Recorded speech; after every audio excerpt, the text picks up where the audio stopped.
This is Sonika और आज हम बात करने वाले हैं असेसमेंट की। असेसमेंट के दोस्तों नोटिस आने स्टार्ट हो गए हैं। ईयर 18-19 के दिल्ली में असेसमेंट स्टार्ट हो चुकी है। वैसे तो ये दिसंबर में स्टार्ट हो गई थी। इनको टाइमलाइन दी गई थी जो 31 मार्च तक चलेगी। तो दोस्तों आपको भी काफ़ी नोटिस आए होंगे, जैसे मेरे केस में मेरे पास भी बहुत सारे नोटिस आ चुके हैं 18-19 के। तो दोस्तों आज हम बात करेंगे 18-19 के नोटिस में कौन कौन से पॉइंट्स हैं जिस पर नोटिस डिपार्टमेंट इशू कर रहा है। वैसे तो दोस्तों बहुत सारे पॉइंट्स हैं, आप एज्यूम भी नहीं कर सकते कितने सारे पॉइंट्स। अब तो डिपार्टमेंट ने जैसे मतलब जैसे ज़मीन होते हैं ना, वैसी सिचुएशन कर दी है। हर एक चीज़ खोद के देखा जा रहा है कि यहाँ पे लैकुना है, यहाँ पे दिक्कत है। तो आप एज्यूम नहीं कर सकते, बहुत सारे पॉइंट्स आए हैं जो 18-19 के अंदर कवर हुए हैं। दोस्तों स्टार्ट करते हैं। ये वीडियो लास्ट तक देखते ही रहिएगा, बहुत इंपॉर्टेंट वीडियो। अगर आप नहीं देखेंगे तो आपको नहीं समझ आएगा।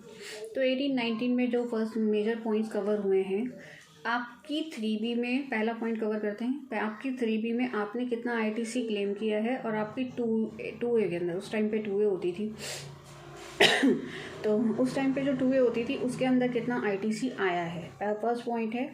ये भी काफ़ी मेजर है। तो आपको क्या करना है, इसके लिए आपको अपनी 3B और R1 डाउनलोड कर लेनी है। 3B में जो आपने ITC क्लेम किया है वो आपने ले लेना है, और जो 2A के अंदर ITC आया हुआ है वो ले लेना है। दोनों को आपस में कंपेयर करना है, और कंपेयर करके जो भी डिफरेंस निकलता है आपको उसका DRC 03 जमा करा देना है। दोस्तों यहाँ पर मैं आपको बताना चाहूँगी, टैक्स जमा कराइएगा, इंटरेस्ट मत जमा कराइएगा। डिपार्टमेंट ऑफ कोर्स आपसे इंटरेस्ट मांगेगा, डिपार्टमेंट नहीं छोड़ता इंटरेस्ट कभी भी। लेकिन एक चीज़ हमेशा याद रखिएगा, अभी थोड़े टाइम पहले मुझे भी मैं जब नोटिस का रिप्लाई बना रही थी तब मैंने पढ़ा, अगर आप अपना टैक्स अमाउंट है ITC से पे करते हैं, जो आपका क्रेडिट लेजर आता है ना, उसमें से अगर आपका टैक्स आप पे करते हैं तो आपको इंटरेस्ट नहीं देने की ज़रूरत, यानी आपको सिर्फ टैक्स और टैक्स अमाउंट देने की ज़रूरत है, आपको इंटरेस्ट पे करने की ज़रूरत नहीं है।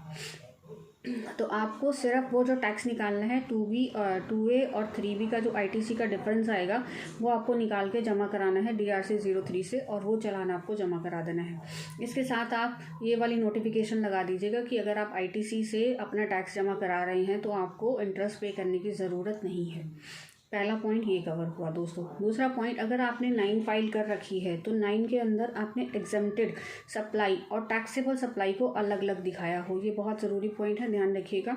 अगर आपने एग्जम्प्टेड सप्लाई किसी भी टाइम पर, मतलब अगर टोटल टर्नओवर में भी जैसे वहाँ टोटल आते हैं, अलग अलग कॉलम्स के टोटल आते हैं, ऊपर एग्जम्प्टेड का कॉलम अलग होता है, टैक्सेबल का कॉलम अलग होता है, गलती की आपने तो डिपार्टमेंट आपका ITC रिवर्स करा देगा।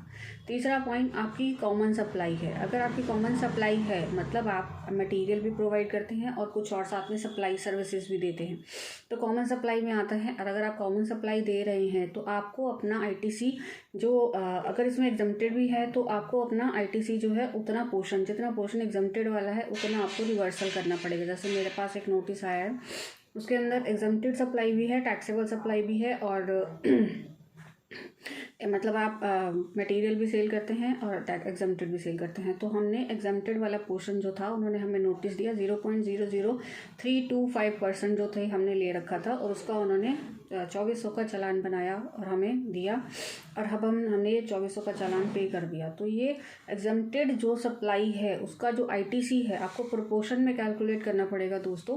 प्रोपोर्शन में जब आप कैलकुलेट करते हैं, आप समझिए, आपकी अगर ITC 90% आपका टैक्सेबल है और 10% आपका एग्जम्प्टेड है, तो आप अपने ITC को 90% टैक्सेबल में कर लीजिए और 10% आप एग्जम्प्टेड में कर लीजिए।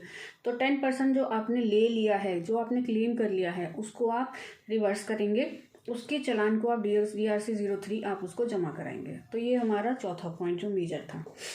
उसके बाद अगला पॉइंट, आपने अपने जो E-way बिल जनरेट किए हैं उसकी सेल ले लीजिएगा, और आपने जो R1 में सेल दिखाई है उसकी सेल ले लीजिएगा। दोनों में मिसमैचेस हैं तो उसका पॉइंट भी कवर किया गया है। डिपार्टमेंट ने दोस्तों आपकी बार धड़ल्ले से नोटिस में बहुत सारे पॉइंट्स कवर किए हैं। अगर आज वीडियो थोड़ा लंबा होता है तो मैं एक और वीडियो बना दूँगी, जिसमें मैं आपको नोटिस के पॉइंट्स एक्सप्लेन भी करूँगी, और उसके अंदर उस नोटिस पर आपको क्या रिप्लाई बनाना है ये भी एक्सप्लेन करूँगी। तो अभी हम 2 पॉइंट्स और करेंगे, एक तो E-way बिल वाला और एक R1 वाला। E-way बिल में आपने सेल नहीं दिखाई है और R1 में आपने सेल दिखाई है। इसका क्या हो सकता है, या तो आपने गुड्स भेजे हैं और उसके ई वे बिल नहीं काटे हैं, और अगर आपने सप्लाई की है तो ई वे बिल नहीं काटे हैं। अगर आप सर्विसेज प्रोवाइड करते हैं और आपने सप्लाई की है, मतलब सर्विसेज प्रोवाइड की हैं, तो उसमें दोस्तों ई वे बिल की ज़रूरत नहीं होती है। ठीक है। दूसरा पॉइंट, अगर आप अगर आपने मटेरियल प्रोवाइड किया है, उसके अंदर आपने ई वे बिल नहीं काटे हैं आपने, तो उसका क्या आपको लिखना है, राइट। मान लीजिए आपने ई वे बिल नहीं बनाया और आपकी टैक्सेबल टर्नओवर है, मान लीजिए कुछ भी है, वटेवर, आप उसके अंदर ये लिख दीजिएगा कि आप ई वे बिल, आपने जो मटेरियल भेजा ना, वो जो हाथ से चलने वाली रेडी होती है ना, उससे भेजा, तो ये आपका यहाँ पे ये पॉइंट कवर हो जाएगा। आपको कोई पेनल्टी नहीं लगेगी, कुछ नहीं लगेगी। आप ये रिप्लाई बना दीजिएगा कि मैंने सारा मटेरियल अपना हाथ वाली रेडी से भेजा और उसमें ई वे बिल की ज़रूरत नहीं होती है। अगर आप सर्विसेज प्रोवाइड करते हैं और आपको उस केस में तो ई वे बिल की ज़रूरत होती नहीं है, राइट। तो ये वाला पॉइंट भी आपका यहाँ पे कवर हो गया, राइट। उसके बाद है अगला पॉइंट है मैं बता रही थी R1 का। हाँ, R1 अगर आपने लेट फाइल की है 18-19 में दोस्तों, R1 इंट्रोड्यूस ही हुई थी, क्योंकि मैंने भी पढ़ा, मेरे पास जो नोटिस आया था तो वो फर्स्ट ईयर था जब R1 इंट्रोड्यूस हुई थी।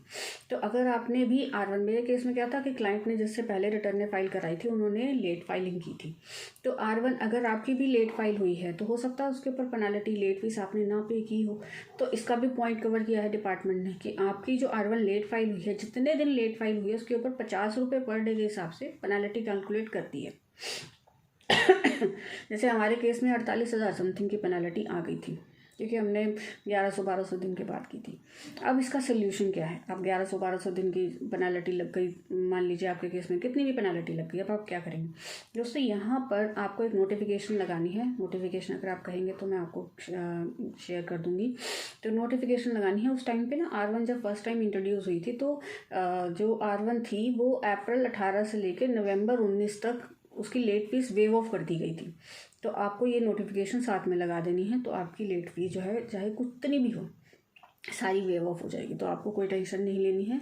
ये वाला पॉइंट आपका यहाँ पे कवर हो जाएगा। तो आई होप ये जितने पॉइंट्स मैंने आपको बताए हैं 18-19 के रिगार्डिंग, ये सारे आपको समझ आ गए होंगे। वैसे बहुत सारे पॉइंट्स हैं, तो मैं कोशिश करूँगी, वीडियो ज़्यादा लंबा हो जाएगा तो मैं नेक्स्ट वीडियो में आपको और ज़्यादा नोटिस के पॉइंट्स बताऊँ और उनके सोल्यूशन भी बताऊँ, सो दैट आप उसको ईजिली हैंडल कर पाएँ। आई होप आपको वीडियो ठीक लगे, तो आप प्लीज़ इसे लाइक कीजिएगा, और वैसे बहुत इन्फॉर्मेशन है, तो आप प्लीज़ इसे शेयर कीजिए। तो मिलते हैं दोस्तों नेक्स्ट वीडियो में। Thank you.